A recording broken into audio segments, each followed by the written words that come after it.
Boa tarde. Esta é a nona aula em regime de ensino remoto emergencial da disciplina História da Filosofia Contemporânea, primeiro semestre letivo de 2021. O nosso assunto hoje é o Tractatus de Wittgenstein, mas antes eu vou começar por responder uma pergunta que me foi feita por e-mail. Eu achei que valia a pena responder numa aula, porque o ponto me parece interessa a todos e tem consequência direta para a compreensão de Wittgenstein. Então, me serve também como uma introdução à aula de hoje.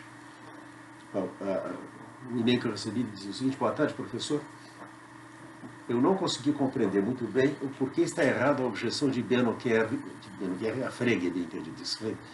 Essa consulta diz respeito à terceira aula do semestre. O exemplo de Kerr é o conceito cavalo é um conceito facilmente adquirido. E prossegue o aluno, na mesma aula, terceira, tu diz que não se pode fazer uma predicação de primeira ordem sobre conceitos, somente objetos. Poderíamos esclarecer esses dois pontos? Bom, o primeiro esclarecimento é que não são dois pontos, é um só. É a mesma coisa. Tá? O Kerr quis objetar a tese de Frege de que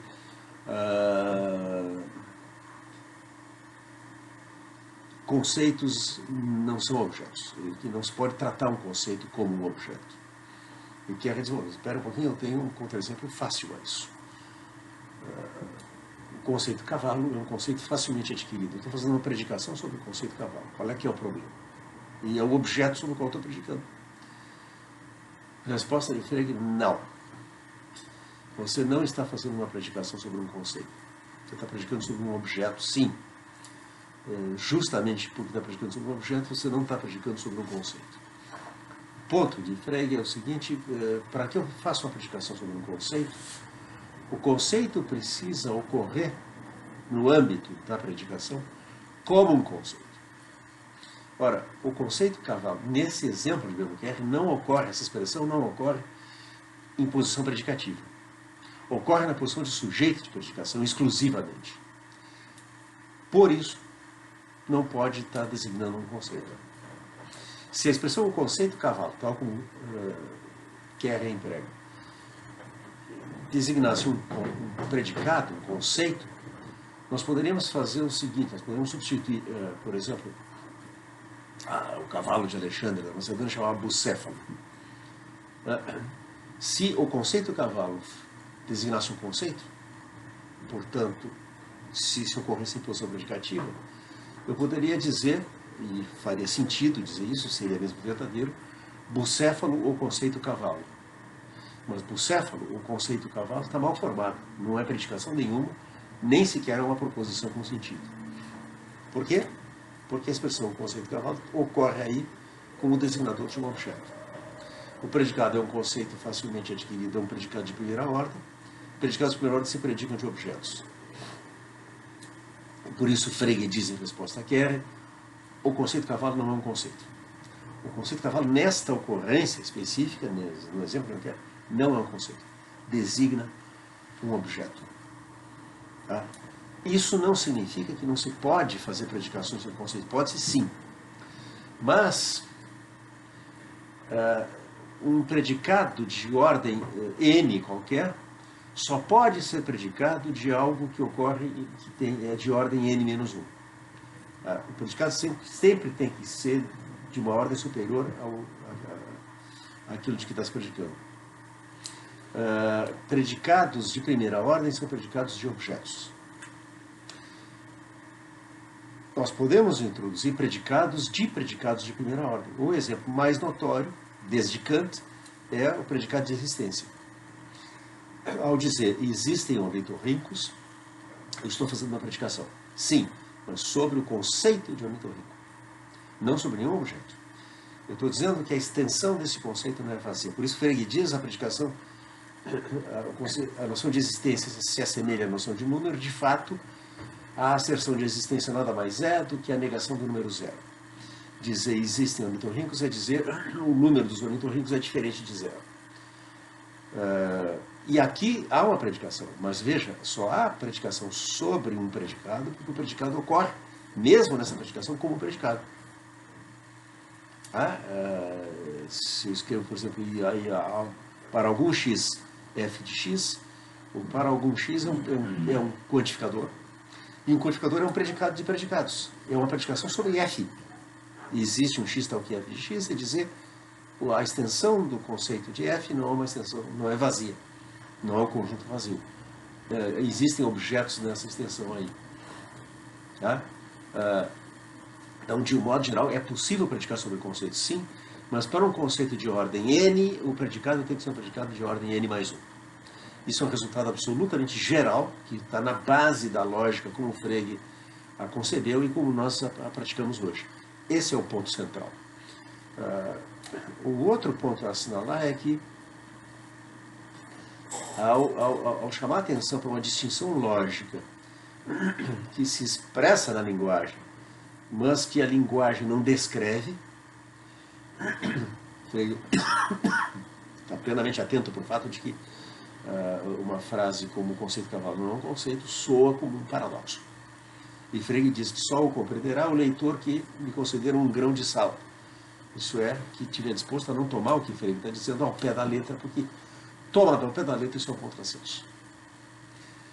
Aqui emerge uma concepção sobre a natureza da lógica, saber que as distinções lógicas mais fundamentais não são objeto de um discurso teórico que descrevesse e explicasse as propriedades dos seus objetos.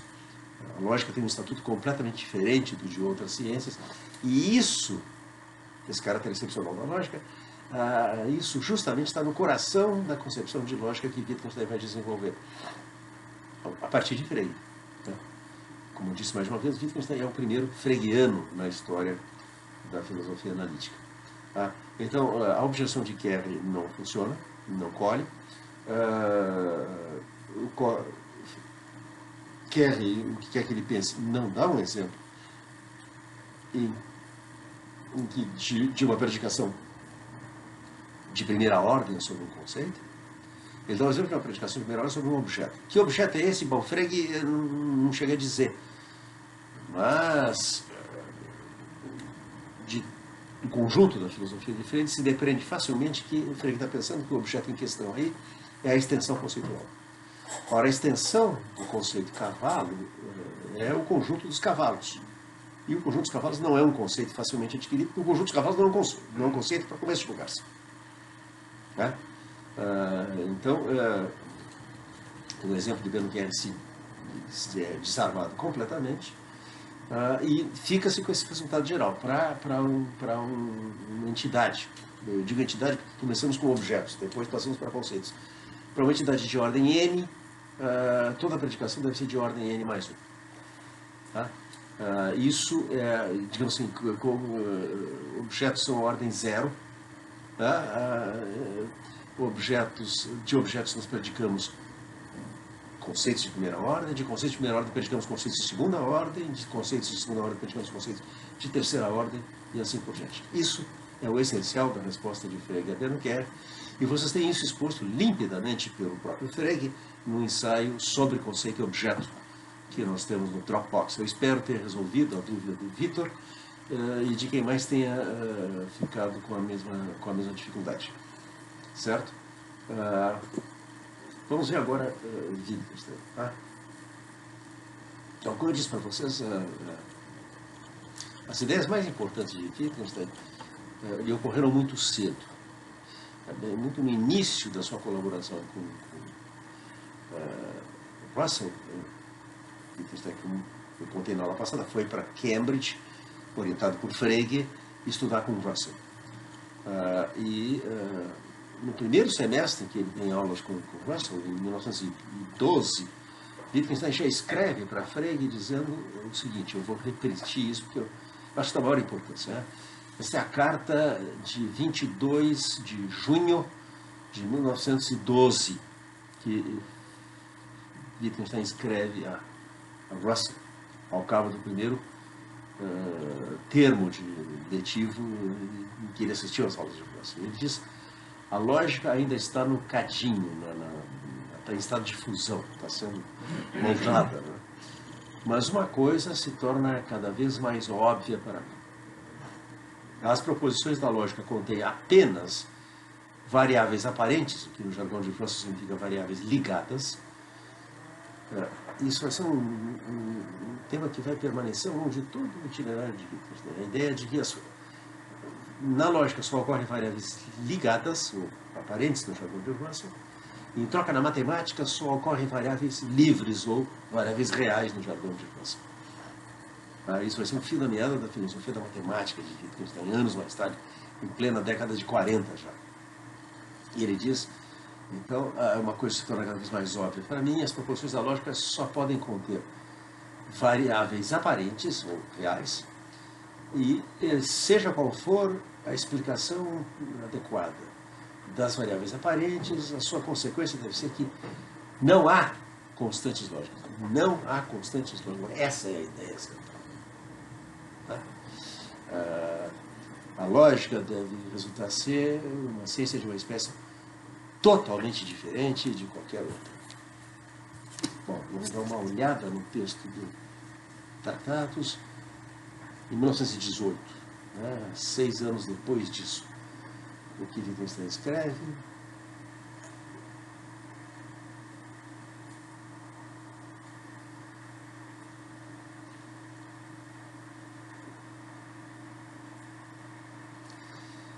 Quatro zero 40312. A possibilidade da proposição repousa sobre o princípio da representação de objetos por sinais. Minha ideia básica, o meu pensamento fundamental, mein Grundgedanke, é que as constantes lógicas, entre aspas, não representam. Que a lógica dos fatos não se deixa representar. O Wittgenstein está dizendo o seguinte, olha, os codificadores, os conectivos, não têm função representacional. Não há nada que corresponda a essas expressões da linguagem. Contrariamente ao que pensavam tanto Frege como Russell, para quem as constantes lógicas, os coletivos e codificadores, designam objetos abstratos, objetos lógicos. E a ideia de Wittgenstein é não há objetos lógicos. Wittgenstein, assim, incumbe, então, no tratado de demonstrar essa tese. E qual é o fio da meada dessa demonstração? Bom, é a ideia que está presente nas primeiras anotações de Wittgenstein sobre lógica, de que uma proposição é essencialmente bipolar, isso é, tem dois polos, verdadeiro e falso. Toda proposição genuína tanto pode ser verdadeira como pode ser falsa. Tá? E isso distingue radicalmente uma proposição de um nome. Tem uma proposição, de dois valores de verdade, não é como um nome nomear um objeto. Tá? O Wittgenstein aqui tem que oferecer resistência ao tratamento que Frege dá a proposições na sua obra da maturidade, nas leis fundamentais da aritmética, onde proposições são tomadas como nomes de valores de verdade. De tal sorte que todas as proposições verdadeiras, o valor de verdade é a referência da proposição, o conteúdo proposicional, o pensamento, como diz Frege, é o seu sentido. Cada pensamento é um modo de apresentação de um valor de verdade. O valor de verdade é a referência da proposição. Assim, todas as proposições verdadeiras têm a mesma referência, designam o verdadeiro, e todas as proposições falsas têm a mesma referência, designam o falso. E os pensamentos diferentes que cada proposição expressa são outros tantos modos de apresentação de um valor de verdade. Mas se eu digo, a estrela da manhã é um astro iluminado pelo sol, isso é verdadeiro, esse pensamento é um modo de apresentação do verdadeiro. Tá? Aqui tem uma coisa que Wittgenstein herda de Russell. Russell insistiu muito na distinção entre nomes e proposições. Tem um slogan rosselliano que diz que um nome não pode ser negado. O nome não tem bipolaridade. Ora, é um resultado da teoria das descrições apresentada em On the Note, que a gente viu, a tese da completa independência do sentido de uma proposição em relação à verdade de qualquer proposição. Você ter uma proposição sentido não depende de que nenhuma proposição seja verdadeira. Tá? Essa tese é incorporada integralmente ao tratado de Wittgenstein. Tá? Wittgenstein também herda de Russell o paradigma de uma análise lógica da proposição, uma decomposição de algo logicamente complexo, uma proposição nos seus constituintes elementares. E essa incorporação do postulado de análise lógica se faz sob o princípio de que, para toda proposição, há uma e somente uma análise completa. E nessa análise completa exibem-se as condições de verdade da proposição, aquilo a que a proposição essencialmente faz referência.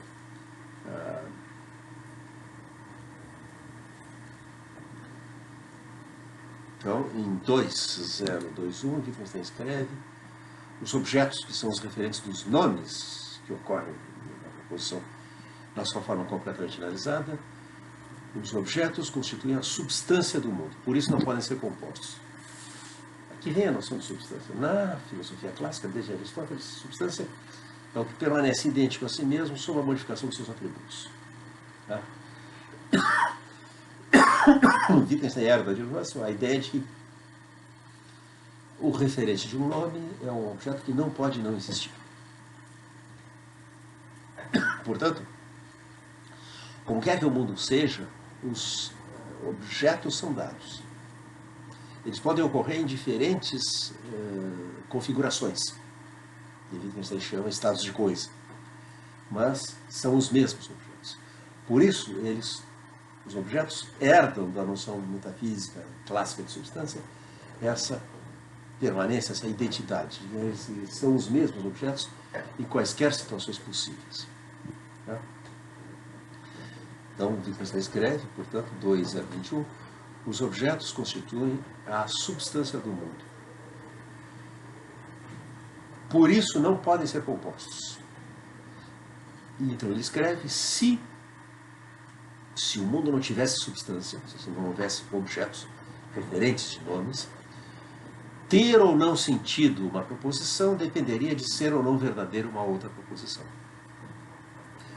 A proposição F de A seria verdadeira se e somente se fosse verdadeira a proposição que existe um x, tal que x é igual a A. Tá? E aí diz Wittgenstein, seria então impossível traçar uma figuração do mundo, verdadeira ou falsa. Tá? Então, dada essa tese fundamental, você tem... aqui está a teoria das descrições. Né? Se você tem uma expressão que designa algo que pode existir, mas também pode não existir, essa expressão não é um nome, é uma descrição. Não é exatamente o que você ensinou. Tá? Trata de mostrar agora que os constituintes da proposição que cumprem o papel de representar objetos, entre esses constituintes não se encontram as constantes lógicas. Tá? E para isso, que Wittgenstein introduz no Tratados um método que foi ele que inventou, as tabelas de verdade. Na verdade, a invenção das tabelas de verdade é um caso de invenção simultânea, porque Wittgenstein introduziu essa técnica no Tratados ao mesmo tempo em que Emil Post o fazia. Post publicou em 1913 não sei se 1913, não vou afirmar a data agora. Espera aí, não tem como conferir isso, só um instante. Muito depois, eu estava chutando pela linha de fundo. Post publicou o resultado dele em 1921. É a prova da completude do cálculo de predicados. Do cálculo de predicados como a gente tem... Perdão. Cancela tudo. É a prova da completude do cálculo proposicional. O cálculo de predicados ia vir muito depois, em 1930, com Gödel. Não, tá. Post provou a completude do cálculo proposicional de princípio matemático. Tá? E usou técnica de demonstração, usou as tabelas de verdade. Wittgenstein também introduziu as tabelas de verdade. Agora tem uma diferença da noite para o dia entre o que Post faz com as tabelas de verdade e o que Wittgenstein faz. Para Post, o propósito de empregar tabelas de verdade é puramente técnico. As tabelas de verdade são um procedimento de decisão para o cálculo de predicados. Elas permitem calcular mecanicamente se uma proposição é uma tautologia ou uma contradição, se é uma verdade lógica ou não é. Enfim, tá? Para isso servem as tabelas de verdade. E é assim que nós as empregamos hoje. Quando vocês usam tabelas de verdade em lógica 1, as tabelas de verdade são um método de decisão para o cálculo proposicional. Para Wittgenstein, a função das tabelas de verdade é puramente filosófica. As tabelas de verdade servem para estabelecer justamente o que Wittgenstein tentou demonstrar, e é uma tese filosófica essa, que as constantes lógicas não designam nada, que não há objetos lógicos. Tá? Então, a introdução, se vocês querem conferir, olhando o texto do Tratados, lembro sempre que nós temos uma esplêndida tradução para o português do Tratados, de autoria de Luiz Henrique Lopes dos Santos, o professor da USP, que também traduziu os fundamentos da aritmética de Frege.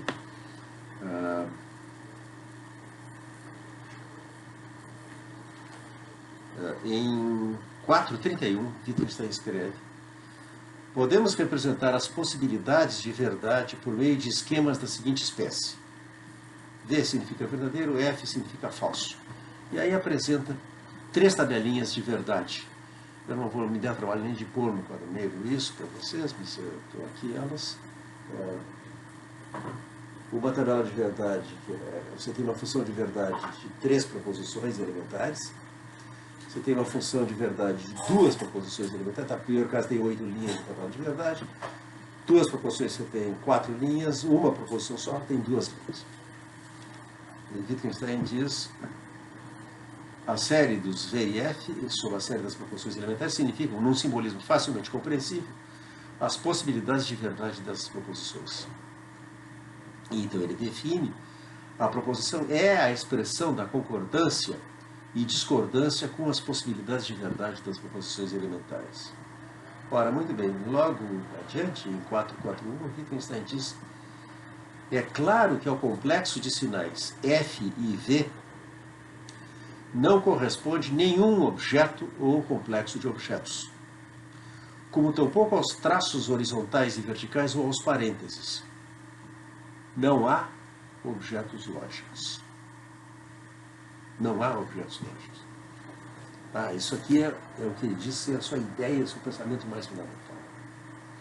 A lógica não descreve um domínio de objetos abstratos. Não há objetos lógicos. Não há nada aqui. A partir daqui, Wittgenstein caracterizando uma proposição como uma função de verdade de proposições elementares. Toda proposição ou é elementar ou é uma função de verdade de proposições elementares. Wittgenstein chega a uma caracterização, é o principal resultado técnico do Tratados, mas todo o resultado técnico no Tratados é um resultado filosófico. Esse resultado técnico também é o principal resultado filosófico do Tratados. É a exibição de uma forma geral da proposição. Wittgenstein obtém uma caracterização precisa, logicamente precisa, da forma geral de uma função de verdade. E diz: bom, isso é a forma geral da proposição. É só porque ele obtém esse resultado que Wittgenstein pode dizer o que ele diz com a generalidade que ele atribui, que ele se expressa no prefácio, quando ele escreve lá no prefácio. Este livro trata dos problemas filosóficos, não de alguns, dos problemas filosóficos, e mostra, creio eu, que a formulação desses problemas repousa sobre o mau entendimento da lógica da nossa linguagem. Ou seja, Wittgenstein generaliza para a totalidade dos problemas filosóficos o tratamento que Russell tinha dado aos seus puzzles, aos seus quebra-cabeças em Odenov. Ora, o que autoriza Wittgenstein a fazer essa caracterização, a generalizar dessa forma, é que ele tem um critério de demarcação do que faz e do que não faz sentido. faz sentido o que quer que seja função de verdade, proposição elementar ou função de verdade de proposições elementares. Tudo o que não exibir a forma geral da proposição é mero contrassenso. E resulta que as proposições da filosofia caem sempre do lado de fora. Mero contrassenso. Tá? E é por isso, porque a forma geral da proposição permite caracterizar a totalidade das proposições filosóficas como proposições sem sentido, que Wittgenstein pode generalizar o resultado de uma ação. Não é uma generalização indutiva, a partir de, bom, experimentei aqui, ali, só encontrei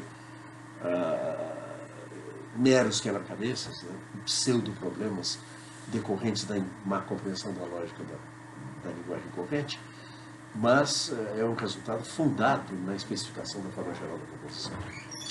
Aqui Wittgenstein faz uso de um resultado que havia sido obtido, isso agora sim em 1913, eu estava trocando as datas, né? Pelo lógico norte-americano Henry Morris Schaeffer, num artigo titulado Um conjunto de 5 postulados independentes para a álgebra booleana com aplicação às constantes lógicas. Esse breve artigo de 7 páginas trazia uma prova da completude expressiva de um sistema de cálculo proposicional com apenas uma constante lógica. Vejam, provas de completude expressiva, se você consegue expressar todas as funções de verdade, são um exercício elementar de lógica 1, de cálculo proposicional. Nesses exercícios que a gente faz em lógica 1, a gente pode verificar que, por exemplo, não, negação e implicação são um conjunto completo. Com essas duas constantes se expressa todo o cálculo proposicional. São as constantes primitivas de Frege. Negação e disjunção também formam um conjunto completo. São as constantes primitivas do cálculo proposicional de Russell e Whitehead, em princípio matemática. Negação e conjunção também. Agora, por exemplo, conjunção e disjunção, não é completo. E, de um modo geral, não é completo nenhum conjunto que não contenha negação. Aqui é uma espécie de assimetria. A negação é a operação lógica mais fundamental. Quando eu tenho uma única proposição, a única operação lógica que eu posso realizar sobre essa proposição é negar. Quando eu tenho mais de uma proposição, eu posso ir adiante. O que Wittgenstein faz é o seguinte, qual era a constante primitiva de Schaeffer? Era a seguinte, aqui agora eu vou usar o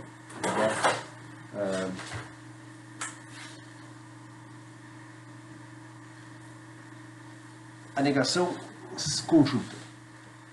Isso aqui se lê nem P nem Q. O que Schaeffer mostrou foi que era possível, simplesmente reiterando a operação da negação conjunta, expressar todas as funções de verdade de P e Q, que são exatamente 16. Conjunto das funções de verdade de duas proposições elementares são 16 proposições. Qual é o primeiro passo na aplicação dessa operação? Eu nego isso tudo que está aqui. Isso eu tenho o seguinte, nem P nem Q, nem P nem Q. Ora, isso é equivalente a P ou Q. Né? E aqui eu obtive a segunda função de verdade de P e de Q. E Schaeffer mostrou que, reiterando assim, nós vamos gerar todas as 16 funções de verdade de duas proposições elementares, e uma vez que tivermos obtido todas as 16, não obtemos mais nada de novo, nós só teremos repetição. O que Wittgenstein fez foi estender o resultado de Schaeffer para o cálculo de predicados. Essencialmente, Wittgenstein estava interessado em incorporar à sua lógica o caso em que o conjunto das proposições sobre as quais nós operamos é um conjunto infinito.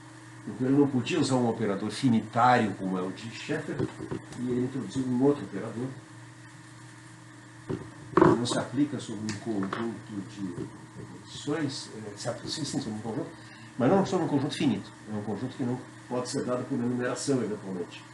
Wittgenstein usa o sinal de negação, e aqui isso aqui é para ser a letra grega xi, é o melhor que eu posso fazer, e a barra em cima significa todos. Isso é, nós estamos negando todos os valores da variável xi. Então, isso aqui é a barra de Sheffer, mas isso é estendida para o caso infinitário. Tá? E isso torna possível agora dar conta da generalidade lógica e, portanto, dos quantificadores, dar conta de fazer cálculos de predicados. O que são possível? Duas coisas. A interpretação substitucional dos quantificadores, que é herdada de Russell e Denote. Você define o quantificador para todo x e fx como toda instância de substituição de f de x é verdadeira. Você define para algum x f de x, alguma instância de substituição de f de x é verdadeira. E o primeiro da negação proposicional, a negação que é aplicada a uma proposição inteira. Tá? Os valores da variável são tratados como blocos lógicos sobre os quais nós operamos. E agora nós vemos facilmente como se introduzem os quantificadores. Eu reitero essa operação, tá? E eu nego a negação de xi, todos os valores de xi. Então, se eu digo que não é o caso que nenhum valor de xi é verdadeiro, eu estou dizendo que há pelo menos um x tal que xi é verdadeiro de x. Tá? Esse é o operador n de Wittgenstein. Tá? Dado, eu acabo de definir o quantificador existencial, pela interdefinibilidade eu tenho os demais quantificadores. Tá? O que Wittgenstein não faz no tratado é definir os quantificadores, universal e existencial, em termos de conjunção e disjunção, no jargão de Russell, produto lógico, soma lógica. Como ele diz, eu separo o conceito todo da função de verdade. A noção de uma classe de proposições elementares é uma noção primitiva, já no início o todo está ali, né? A anotação de generalidade escreve Wittgenstein contém um protótipo lógico. Eu nego todos os valores de xi. Tá? Então, Wittgenstein está dizendo, contrariamente a Frege e Russell, que para todo x f de x não é equivalente a f de a e f de b e f de c, ainda que a e b e c sejam todos os x. E para algum x f de x não é equivalente a f de a ou f de b ou f de c, ainda que a, b e c sejam todos os x. Por quê? Porque na conjunção f de a, f de b e f de c não está dito que a, b e c são todos os x. E isso é absolutamente indispensável para eu ter a equivalência. Então, para todo x e f de x não é equivalente a f de a e f de b e f de c. Para todo x e f de x é equivalente a f de a e f de b e f de c. E a, b e c são todos os x.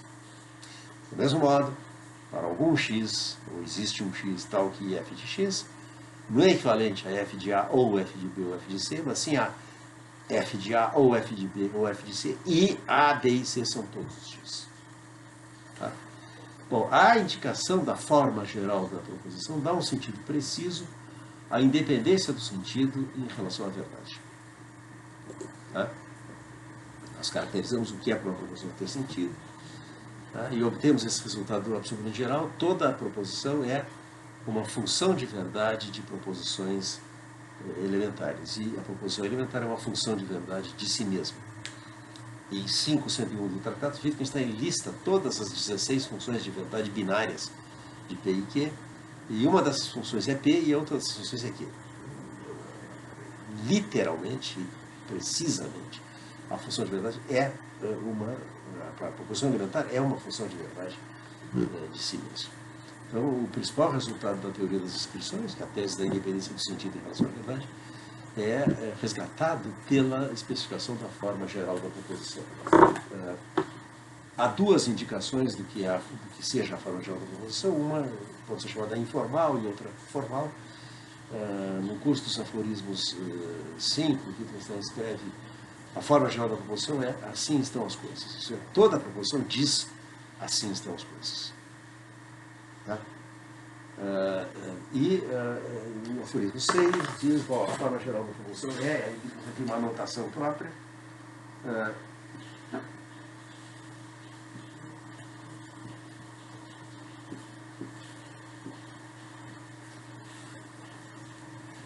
Você tem todos os P, todos os valores de xi e a negação de todos os valores de xi. Essa operação de negar todos os valores de xi é a operação lógica fundamental. e a forma a forma geral da proposição é, portanto, a forma do termo geral de uma série formal. O que é uma série formal? É uma série de proposições que são obtidas como resultados da aplicação sucessiva de uma operação. O que é a aplicação sucessiva? Você aplica a operação em cada passo ao resultado de uma aplicação precedente. Série dos números naturais, por exemplo, é obtida na aplicação sucessiva da operação mais 1. Você tem 0, mais 1, 1, mais 1, 2, mais 1, 3. Você sempre aplica a operação ao resultado de uma aplicação precedente. Do mesmo modo, já no resultado de Sheffer se via isso, você aplica a operação da negação conjunta a um resultado precedente dessa aplicação, você tem um novo resultado. Deixem dizer que a negação conjunta, nem T nem Q, é uma das duas alternativas consideradas, duas possibilidades que Sheffer mostra que são genuínas, de você ter um cálculo proporcional com só uma constante lógica. A outra alternativa é ou não T ou não Q. É a negação disjunta. Um dos dois é falso. O sistema de princípio matemática de Russell trabalhava com a negação e a disjunção. Então, a negação disjunta seria a forma apropriada para reescrever princípio matemática usando a notação de Sheffer. Coisa que Russell, na segunda edição de princípio matemática, pede que o próprio Sheffer faça, já que ele, o Russell, não sabe exatamente nos detalhes como é que isso vai ser feito. Tá? Bom, aqui tudo isso desenha em linhas muito gerais o programa de um acerto de contas com a totalidade dos problemas da filosofia, em que se estenderá a totalidade dos problemas da filosofia o paradigma da teoria das descrições. O paradigma constituído pelo tratamento, pela dissolução dos pseudo-problemas de que se ocupava a Russell e Ondenot. Wittgenstein, então, vai ser o porta-voz, e a expressão mais acabada dessa figura regenerada da filosofia que emerge em Ondenot. A filosofia não consiste em elaborar teorias para resolver problemas, mas em praticar a análise lógica para dissolver pseudo-problemas. Filosofia, escreve Wittgenstein em tratados, não é o nome de uma teoria, mas de uma atividade. Essa concepção prática e não teórica da filosofia vai ter enorme influência, como a gente vai ver, na filosofia do século XX. Agora, deixem-me mencionar que Wittgenstein tem que dizer alguma coisa sobre o que faz de uma proposição a representação de um estado de coisas particular. Tá? E a isso Wittgenstein dá forma na concepção da filosofia, da proposição, como uma figuração de um estado de coisas, uma espécie de diagrama de um estado de coisas. A origem dessa noção de figuração foi a crítica à teoria do juízo de Russell. Tá? Russell essencialmente concebia o juízo, à época de princípio matemática, como uma relação múltipla com o sujeito e os constituintes de uma proposição. Por exemplo, o exemplo favorito de Russell, se Otelo crê que Desdémona ama Cássio, então o juízo é uma relação múltipla entre Otelo, Desdémona, Cássio e a relação amar, a relação assimétrica. Tá? E isso explica que a relação seja com os constituintes e não com a proposição completa, a possibilidade da proposição ser falsa. De fato, Desdémona não estava nem aí para Cássio, a crença de Otelo é inteiramente falsa, e você explica isso dizendo, bom, você tem uma relação no sujeito com os constituintes de uma proposição. Ora, entre esses constituintes está a forma lógica da proposição. Russell tinha um problema que ele chamava o problema da direção. Você tem uma relação assimétrica, a relação vai de A para B, mas não de B para A. Amar é uma relação assimétrica, infelizmente, neste mundo, neste vale de lágrimas em que vivemos, existe amor não correspondido. Pode-se amar sem ser amado. Então, é importante incorporar a ideia de direção. Tá? Para Wittgenstein, para Russell, a ideia de direção era apreendida como um constituinte da proposição. E a intuição fundamental de Wittgenstein parece ser que a forma não pode ser um constituinte da proposição. Ontologicamente falando, a forma não é nada. A forma é o modo como os constituintes da proposição se relacionam entre si. E aqui está a importância de um episódio que Wittgenstein, em Paris, assistiu, parece que ele teve que comparecer como testemunha, alguma coisa assim, uma audiência num processo de acidente de trânsito. E ele ficou muito interessado no fato de que o juiz tinha uns bonequinhos que ele punha em cima da mesa, um carrinho aqui, outro aqui, e pedia para a testemunha mostrar, manipulando esses bonecos, esses carrinhos, como é que tinha sido o acidente. Então, esse carrinho vinha assim, e aí encontrou esse outro assim. E Wittgenstein diz, bom, essas configurações de objetos sobre a mesa do juiz representam um estado de coisas possível. Pode ser verdadeiro, pode ser falso. Tá? A versão apresentada pela testemunha pode ser correta ou incorreta, mas representa um estado de coisas, apresenta um estado de coisas possível. E a ideia de Wittgenstein simplesmente é isso que essencialmente toda proposição faz. Toda proposição é uma figuração de um estado de coisas. Tá? Mas isso somente se você está lidando com uma função elementar ou uma função de verdade de proposições elementares. Então, compreende-se o movimento que Wittgenstein faz nas importantes seções 6.1 até 6.5 do Tratados. Aí Wittgenstein acerta contas com vários contraexemplos aparentes ao princípio, conhecido como o princípio de extensionalidade, o princípio que diz, é o aforismo 5 do Tratados, a proposição é uma função de verdade de proposições elementares, e, entre parênteses, a proposição elementar é uma função de verdade de si mesma. Agora, Wittgenstein tem que lidar com aparentes contraexemplos, proposições que não parecem ser funções de verdade de proposições elementares. E eles abordam esses aparentes contraexemplos na ordem do seu progressivo afastamento em relação ao paradigma, que é a função de verdade. Que essas seções 6.1 até 6.5 tratam são de proposições que pretendem valer incondicionalmente, portanto, ser incondicionalmente verdadeiras ou falsas, e, no entanto, não são figurações, representações de nenhum estado de coisa. Em 6.1, Wittgenstein aborda o caso menos problemático, que é o das proposições da lógica, e isso resolve facilmente. As proposições da lógica são tautologias. Se eu digo P ou não P, eu digo algo que é uma verdade lógica. É uma verdade lógica em função do que significa o sinal de negação, de como uma proposição está relacionada com a sua negação. A disjunção de uma proposição e sua negação é incondicionalmente verdadeira. Assim como a conjunção de uma proposição e sua negação, que é a contradição, é incondicionalmente falsa. Tautologia e contradição não têm condições de verdade, mas são funções de verdade.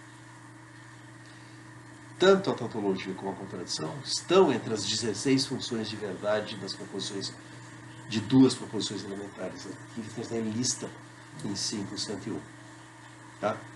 Então, o caso da lógica se explica. As proposições da lógica são incondicionalmente verdadeiras. O preço que é pago pela verdade incondicional das proposições da lógica é a vacuidade. As proposições da lógica não dizem nada, elas não representam nenhum estado de coisas possível, né? E isso permite a Wittgenstein escrever. As proposições da lógica são tautologias, 6.1, 6.1.1. As proposições da lógica não dizem, portanto, são tautologias, portanto, não dizem nada. São as proposições analíticas. Tá? Mais adiante ele escreve, 6 113, é a marca característica particular das proposições lógicas que sua verdade se possa reconhecer no símbolo tão somente. E esse fato contém em si toda a filosofia da lógica. Então, todas as proposições da lógica dizem o mesmo, a saber, nada. Nós estamos nas antípodas de Frege e de Russell. Se você pergunta a Frege ou Russell do que tratam as proposições da lógica, a resposta será de tudo. A lógica é a ciência de máxima generalidade. A resposta de Wittgenstein é: as proposições da lógica não tratam de nada. Não há objetos lógicos, não há um domínio de fatos lógicos para serem descritos pelas proposições da lógica. Você tem aqui verdades necessárias, mas o preço da necessidade é a vacuidade. E o fio da meada de toda essa seção 6 do Tratados é que só há necessidade lógica. Fora da lógica, tudo é acaso. Qualquer proposição pode ser verdadeira ou falsa, independentemente, dependendo apenas de como o mundo está. E o mundo pode estar de qualquer maneira. Pode corresponder à proposição ou não. Em 6.2, Wittgenstein aborda a matemática. E agora diz: mas peraí, agora as proposições da matemática não são tautologias. De fato, são equações. Enunciam a possibilidade da substituição de uma expressão matemática por outra expressão matemática. Isso parece ser um caso evidente de verdade necessária. 5 mais 7 igual a 12, não poderia não ser 12. Mas Wittgenstein diz, de fato, o que você tem em 5 mais 7 igual a 12 não é uma proposição descrevendo um estado de coisa matemático, mas uma regra. Uma regra que permite substituir 5 mais 7 por 12. Tá? Uma regra que diz que se eu contei 5 maçãs e depois contei mais 7 maçãs, então eu vou ter 12. E se eu contar agora e não tiver 12, tem algum erro na minha contagem. Então, a proposição da matemática é uma regra de transição de uma proposição que não é matemática para uma outra proposição que não é matemática. É uma regra de transição entre proposições empíricas. E isto o que a proposição matemática faz. Tá? Ele escreve na vida, em 6.211, na vida a proposição matemática nunca é aquilo de que precisamos. Mas utilizamos a proposição matemática apenas para inferir de proposições que não pertencem à matemática, outras que igualmente não pertencem à matemática. 6.3, um caso mais encardido agora. As proposições que Kant chamou sintéticas a priori da ciência natural. Princípio de indução, princípio de razão suficiente, princípio de causalidade, parecem ser verdades a priori acerca do mundo. No entanto, não são a representação de quaisquer estados de coisas que pudessem ocorrer ou não ocorrer de tal forma que a proposição resultasse verdadeira ou falsa. As proposições parecem ser incondicionalmente verdadeiras. Como nós devemos tratá-las? Wittgenstein novamente recorre à noção de regra, de um conteúdo normativo e não descritivo. Proposições como o princípio de razão suficiente, o princípio de causalidade, assim por diante, são, Wittgenstein escreve,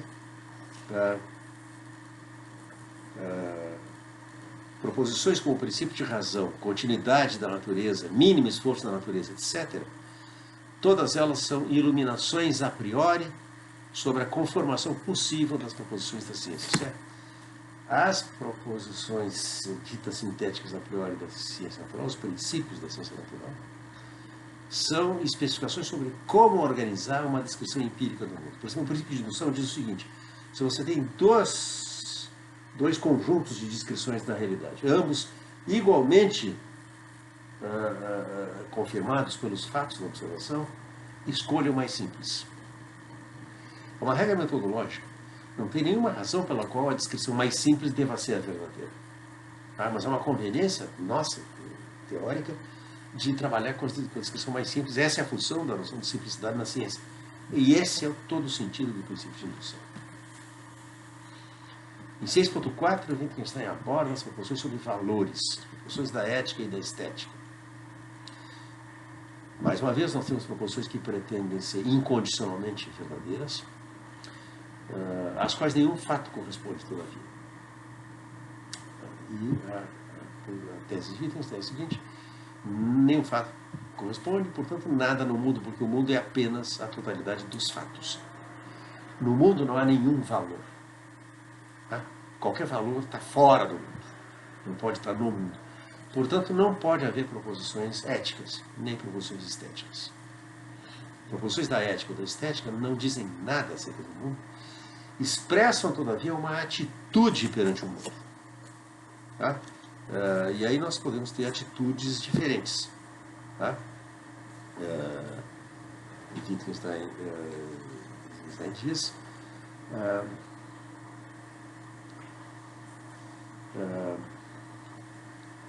proposições não podem expressar nada de mais alto, nada mais alto do que fatos. E aí ele diz: da vontade como portadora do que é ético não se pode falar.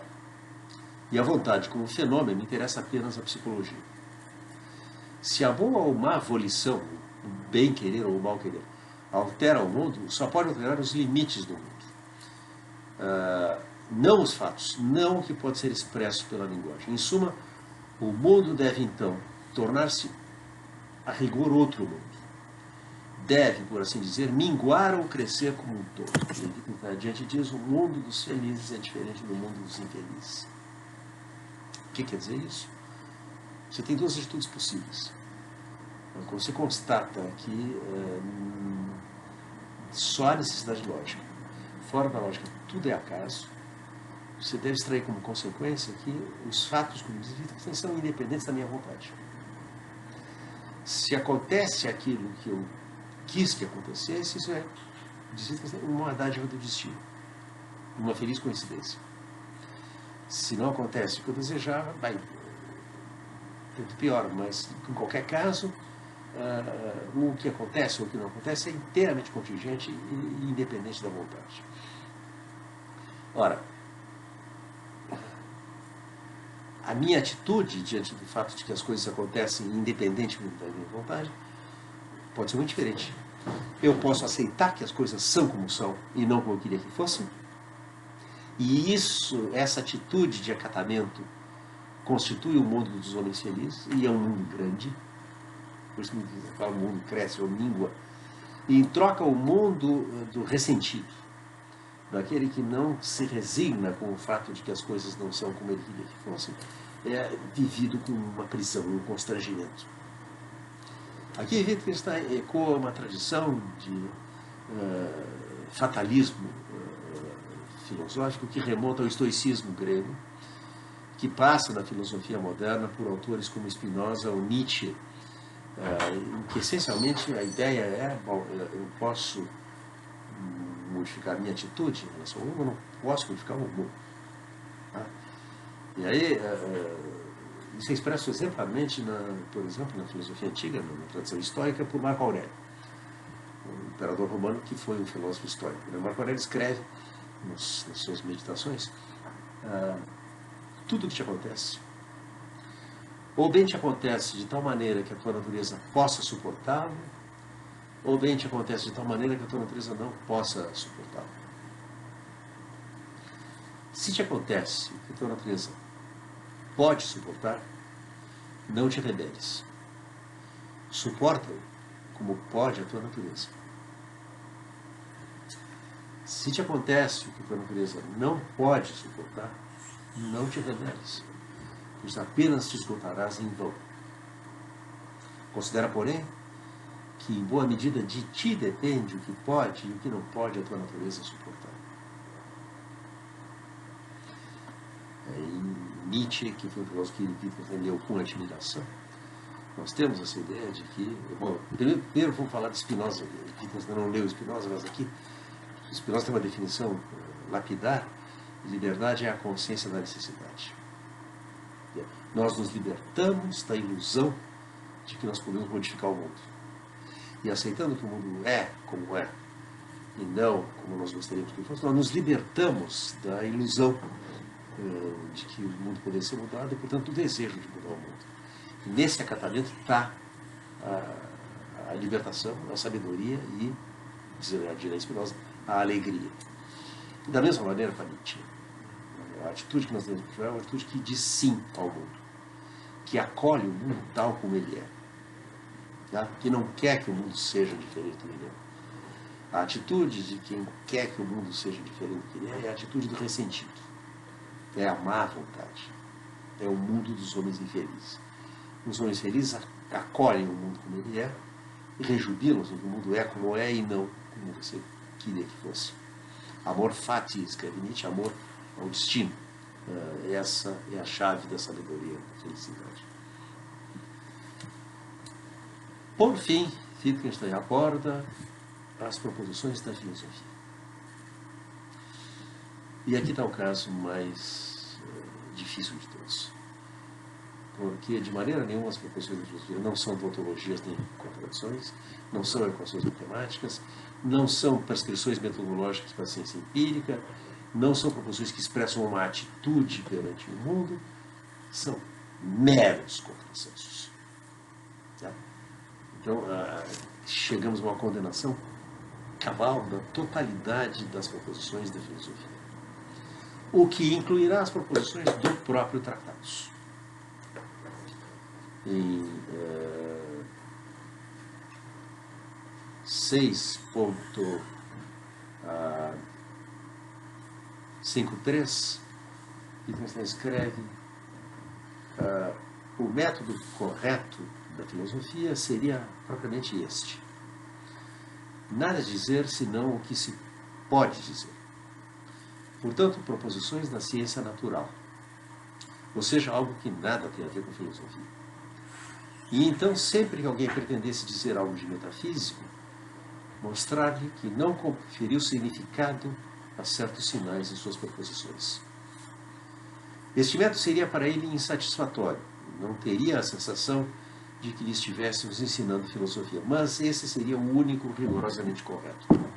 Agora bem, nós vamos ver que esse é um método que muitos filósofos influenciados por Wittgenstein vão praticar. Carnap, em particular, que nós vamos dar alguma atenção logo adiante. Mas o que é notável é que, embora Wittgenstein diga o método correto seria, futuro do pretérito, este, tal não é o método do próprio Wittgenstein.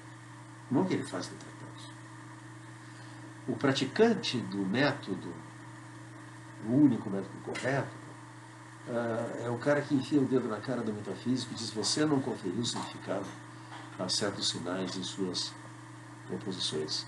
Esse cara, ele se mantém puro, vamos dizer assim. Ele não se suja falando em contrassenso. Wittgenstein só fala, só profere contrassensos. O método dos tratados não é o método correto. É o método exposto em 654. Minhas proposições elucidam desta maneira: quem me entende, não é quem entende essas proposições, não tem nada que entender em contrassenso, mas quem me entende, quem entende o autor dessas proposições, quem me entende acaba por reconhecê-las como contrassensos, após ter escalado através delas, por elas, para além delas. Deve, por assim dizer, jogar fora a escada após ter subido por ela. Deve sobrepujar essas proposições e então verá o mundo corretamente. Eu vejo o mundo corretamente quando eu me liberto da ilusão de que é possível fazer filosofia. Wittgenstein foi inteiramente coerente e consequente. E após concluir o tratado, ele abandonou a filosofia.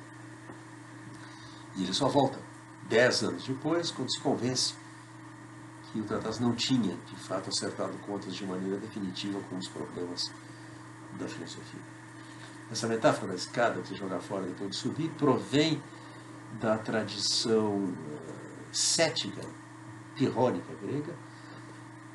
Ocorre em Sexto Empírico, no Adversos Matemáticos. Sexto Empírico diz que as proposições, os argumentos céticos são escadas que você joga fora depois de ter subido por elas. E dois autores do século XIX que Wittgenstein leu e leu com admiração, foram Schopenhauer e Nietzsche, Schopenhauer e Kierkegaard. Em Kierkegaard, como em Schopenhauer, aparece essa imagem da escada que se joga fora depois de subir por ela. Esse é o estatuto peculiar da filosofia, uma atividade, não uma doutrina. Nós vamos na próxima aula dar uma olhada ainda na concepção da natureza da filosofia que temos tratados e na relação entre essa concepção da natureza da filosofia e a forma de escrita filosófica, de texto filosófico, que Wittgenstein considerou adequado para dar expressão a essa filosofia. Esse é o nosso próximo tópico.